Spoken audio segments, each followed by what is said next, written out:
Lotus Bloom just wants to express herself with her violin, her retro style, and her peaceful vibe, not to mention her fabulous hair.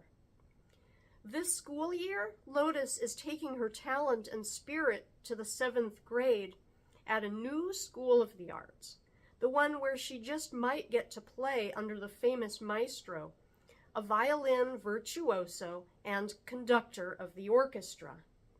But Lotus's best friend, Rebel, thinks Lotus should stay at their school. Why should this fancy new school get all the funding and pull the brightest kids out? Rebel wants Lotus to help her protest, but Lotus isn't sure. If she's going to be in the spotlight, she'd rather it be for her music. Then, when boys throw paper wads and airplanes into Lotus's Afro, Lotus finds herself in trouble for a dress code violation. Lotus must choose. Should she stay quiet and risk her beloved hair, or put aside her peaceful vibe and risk everything to fight back? My ebook preview today is Lotus Bloom and the Afro Revolution by Sherri, Winston. I am reading it via the Libby app, and I obtained the book through San Francisco Public Library. It's the first day of the new school year, and my breakfast Cheetos are exploding with flavor. A snare drum 8-count rat-a-tat-tats on my tongue. I feel the joy of sunshine and the luxurious salty goodness of the cheesy powder covering my fingertips. Me and my best friend, Rebel Mitchell, are walking to school together, as usual, only this year she has to turn left after a few blocks, while I'll have one more block to go. I still can't believe you're ditching me, she says. So it is a regular morning in some ways. It's exactly the right time for Rebel's bad mood morning scowl. Filled with preteen angst and a revolutionary spirit, she is quite talented in the skill of scowl. She's got an impressive array, perfect for morning, noon, or night. She even has very special scowl-snarl combos for things like pep rallies, teen heartthrobs, and people who make hearts with their hands. But when it comes to causes she believes in, and there are many, Rebel's intensity can be downright volcanic. What has her spewing lava this morning? The bright, shiny new performing arts middle school that opened near our neighborhood, which happens to be the very building I'm heading to. I'm not ditching you, I say. We're going to different schools, that's all. I don't tell her that my heart is drumming double time and a symphony of self-doubt is running through my veins. I've been accepted into their music program, but am I good enough? Chill, Rebel, I continue. You know me, always trying to keep it light. Have a Cheeto. I hold the bag toward her. With each moist pop of a fingertip, the soft smack of my lips mimics soft piano in the key of A. I am almost always thinking about music in some form or other. I picture myself bowing the same note on my violin. I don't want your greasy, factory-polluted snacks, Rebel says, pushing the bag away. Well, that was aggressive. And stop imagining musical notes while I'm talking to you, Lotus Bloom. What I want is for you to acknowledge how wrong this is. Rebel, can't you please be happy for me? I grin, nudging her.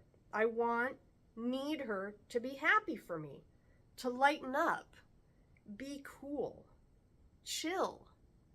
But the eye roll she gives me is so cold, I swear I see a penguin cross the road. She stops, arms crossing over her chest, body weight resting into one leg. It's her listen while I tell you about yourself pose. Look, I know you think you can clear away bad vibes by saying mantras or manifesting good stuff, and I usually like your throwback peace and love vibe, like everything is groovy or whatever, But this is important, and it hurts that you don't seem to get it. We're both silent for a moment, letting that sink in. A few cars whiz past. Miami Beach sparkles in the early morning, shades of aqua with streaks of pale golden sunlight. I take a wet wipe out of my fanny pack and clean the Cheeto dust from my fingers. I want to show her she has my full attention. Rebel draws a long breath. When the stupid county had the opportunity to improve MacArthur Middle, our school, and the elementary school we went to in our neighborhood, what did they do instead? They chose to build that. She sputters sometimes when she's in full rant mode. That tower of glass and steel and empty promises, otherwise known as Atlanta's School of the Arts. She ends with a loud huff and crosses arms for emphasis. We walk in silence for a few more paces. I glance at Rebel, wanting to take our annual back-to-school selfie, but with the smoke curling off the top of her head now, I think maybe I shouldn't. You know, Rebel, with your flair for drama, I told you to audition too. You would have been accepted. I snap my fingers just like that. I'm still trying to lighten the mood. Judging by her continued scowl, I can see I'm failing hard. Everything is a joke to you, right? She says. You shouldn't be going to 7th at some fancy new magnet school. The money they used for that school should have gone to our school. And now they're stealing away talented kids like you. But that doesn't matter to you, Lotus, because you never take things seriously. That's not true, Rebel, I say softly. I just don't like to take everything too seriously. And you know the funding isn't that simple. Not to mention, MacArthur kids weren't always, accepting of my throwback style.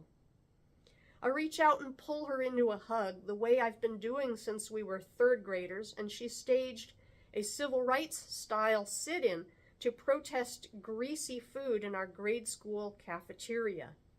Spoiler alert, she kicked their butts, and we got fresh fruit and hamburgers once a week that came from quality cows. Stop hugging me, she grumbles, but she is smiling. I feel it on her skin, the whisper of movement, me squishing her into my collarbone. She tries to push away, but I'm strong for a peace and love kind of chick. Let go of me. Your stupid violin case is digging into my side, and you're smothering me with your abundant Afro. I release her, and we both playfully push each other. 2 things I've always been known for, music and my fro. I've been rocking the woolly mammoth, Rebel's name for it, since forever. It takes me an hour to twist it up at night, but you can't be going to bed with your fro flying all over the head. Fro management is life. And when I take it down in the morning, pow, Afro explosion.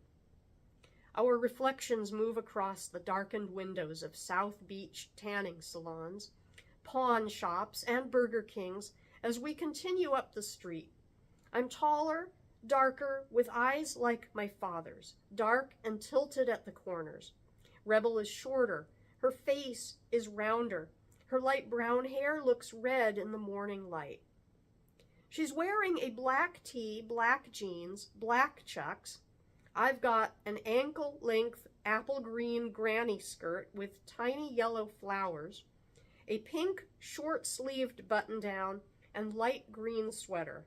My afro is a soft halo of fluff around my head, and it falls past my shoulders, held away from my face with a huge flower barrette.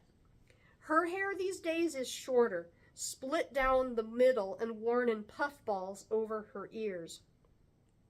How we look, our differences, never mattered to us, but more and more I am feeling the way they are yanking us in different directions. She is still my sister, forever and ever. I just wish she would learn to relax.